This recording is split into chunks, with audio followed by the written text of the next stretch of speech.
Right, we're off. So, yeah, D. 2 Ds that I forgot to put in. The other one.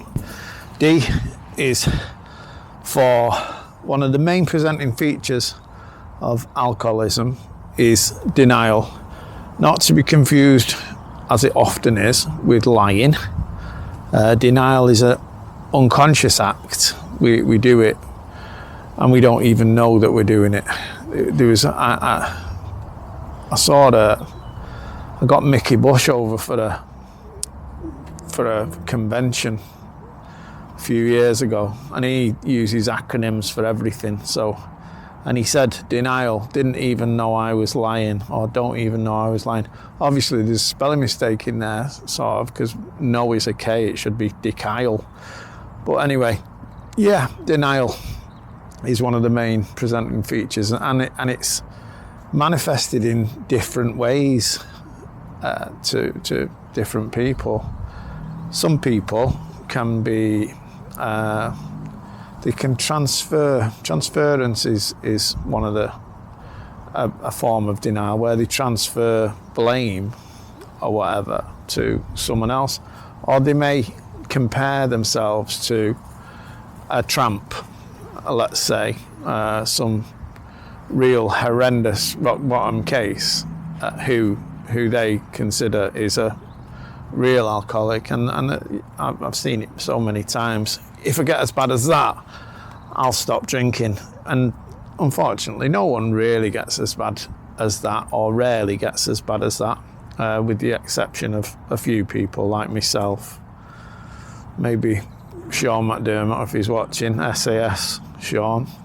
Yeah, there's a few people that used to make the pill, Roy the Boy, few lads who were proper skid row, and John Noel, God bless him, he was one of my type of drinkers who drank all day and every day, if they could, possibly, if they weren't locked up. So yeah, but most people, 98% of alcoholics, are still in work, still employed, still in a family, still married, still have all the fittings of a normal person, and some are tremendously successful as well. So it's easy for them to deny that they have the illness, because they're not as bad as these stereotypical tramps that they assume are alcoholics. So in order to question denial, is you first need a definition of alcoholism to deny it. So my definition is, I've said it millions of times, a love and trust relationship with an object or event. If you drink against your will, when you say I'm not going to, and then you still find yourself drinking, that is alcoholism. It doesn't matter if you've got £1 billion or you're on benefits. If you're drinking against your will and it's costing you more than money, chances are you're an alcoholic. So that's the idiot's guide. So, but denial, because this is where it gets complicated. Denial comes in many, many forms. So these, like transference, like that one I said, you tend to blame everything. Maybe I should have done blame on a B, because it's its own category.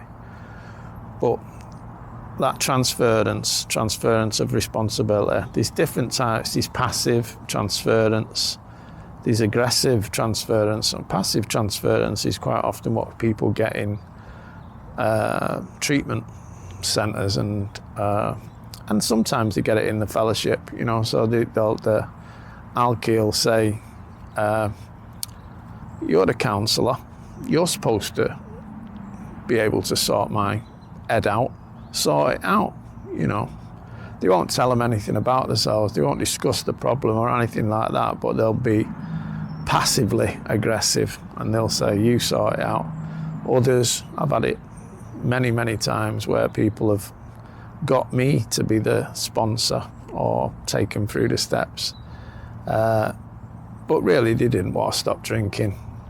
But they wanted to get the heat off for a short time, and being seen to have a good sponsor or someone who's working the program, they think that that's enough to stay sober. So they basically defer responsibility for their own lives to somebody else, and that's not going to work. So they're avoiding. So they're in denial and they're avoiding doing the work. Transference, like I said, minimization is a biggie, especially for the middle class professional. I'm not as bad as that one or that one, you know. I'm successful in other areas of my life, so it can't be. So that sort of minimization. I just had a little drink, you know. It's wine o'clock. I work hard, I play hard. All these shitty cliches they come out with. But it's fundamentally denial, minimization, intellectualization. They read everything that they can on it, and they tell you that it's a untreatable state of body and mind, and they will read the first 164 pages of the big book and quote it back to you line and verse to tell you why they cannot stop. But yeah, denial is the main presenting feature, and we have to get over that. And to get over that, you've just got to be honest. One of the other main presenting features of alcoholism is delusion. So most of our lives prior to stopping, I think Gabor Mate sort of says that there's a point in people's lives where they become disconnected from people or from significant others. So in his case, he was split up from his parents at an early age. He was about 3. And that was a traumatic event. He didn't sort of see it. I mean, he wasn't going there wasn't horrendous trauma, but just the fact that he was detached from his parents was traumatic on an unconscious level. And at that point, he started acting. He started acting against his authentic self to fit in, to be wanted, to be needed, to be loved. And once there's that disconnect, and once you start acting there, you're in the realms of spiritual malady, because you're not being yourself. And this is all unconscious, and it's all acting sort of, you're acting not out of conscious decisions, you're acting on an unconscious level. And most alkies act on an unconscious level. They don't think about what they do. Since they were maybe 3 or 4, they've been acting on an unconscious level, reacting to the world.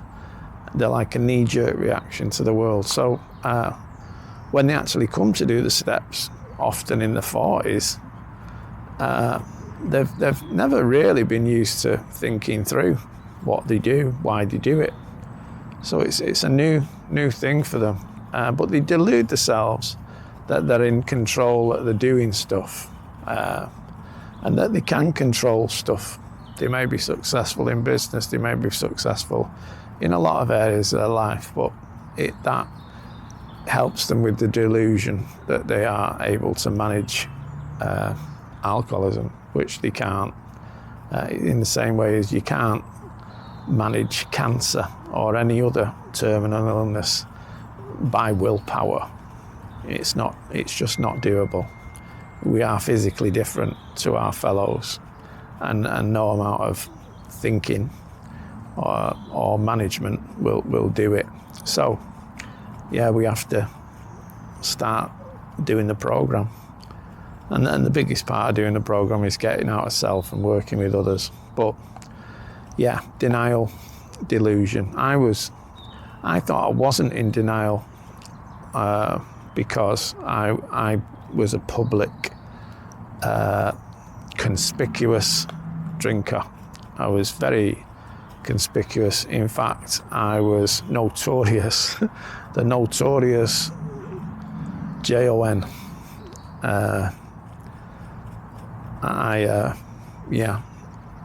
Kids used to point at me in the street and laugh because I was this village idiot, drunk type of person, and I wasn't bothered at all. Just let me drink and I'll be happy. But I was in denial of the problem, but more importantly, I was in denial of the solution. I knew I was alky, I accepted it, but I didn't think anything could stop this continuing. So I continued to drink, and it didn't matter what situations, rock bottom, people talk about rock bottoms. I've had many rock bottoms that would rival anyone's. Found myself in terrible, life-threatening conditions on many occasions, and survived. But I was in denial that there was not that I was an alcoholic, because I accepted that to me bones, but I was in denial that there was a solution. That these people could, just by talking to each other and supporting each other, stop drinking. And I just didn't think it was possible until I give it a go. And the evidence outweighed my thinking. And the evidence was that there was, in every meeting that I went to, there was hundreds of years of sobriety. And I identified with them and that they were alcoholics the same as me, but they could stop. And it was that identification with the evidence that broke my denial of potential recovery. It also made me realize that I'd been deluding myself for years and years, because what underpinned my drinking, chaotic drinking, was a delusion that I could survive any drunken escapade.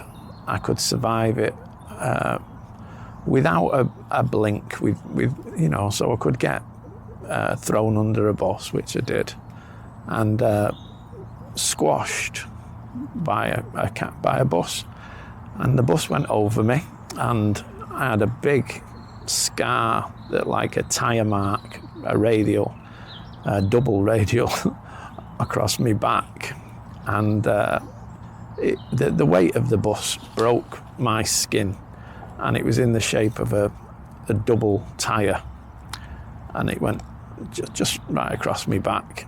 And I was taken into hospital because I had my arms and legs broken as well at the same time. I was taken into hospital, and for days people the doctors was coming with junior doctors and nurses and stuff, and saying, "Do you mind if we have a look at your injuries, Mr. Hopkins?" So I said, no, go ahead, feel free. I was a bit of minor celebrity in this place, and they looked at me tire-shaped scars on my back, and I said, why are you doing this, doctor? On one occasion, why do you keep bringing all these doctors through and all these juniors, registrars and stuff? And he said, well, it's just beyond belief, Mr. Hopkins. If your sort of account, it looks true, because you are severely damaged, but in these cases, you should have been squashed like a frog. The weight of the bus, your innards should have come shooting out of your mouth and out of your arse, anywhere they could escape, and you should have been squashed like a frog.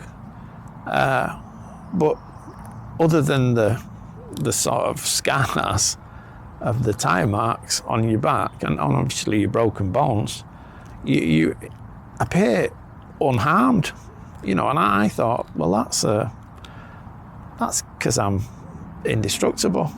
And I actually believed that, and I actually believed I was this Rambo type character who could put up with any sort of, physical, could endure any physical trial or emotional trial. People were soft and I was tough, and I could endure this. And I was deluded. I was just deluded, and that kept me drinking at a terribly low level, where most people would be horrified. I was taking it all in my stride like I was a survivor and I could survive anything. And with that mindset, you actually can't reach rock bottom. It's very difficult to reach rock bottom because emotionally I was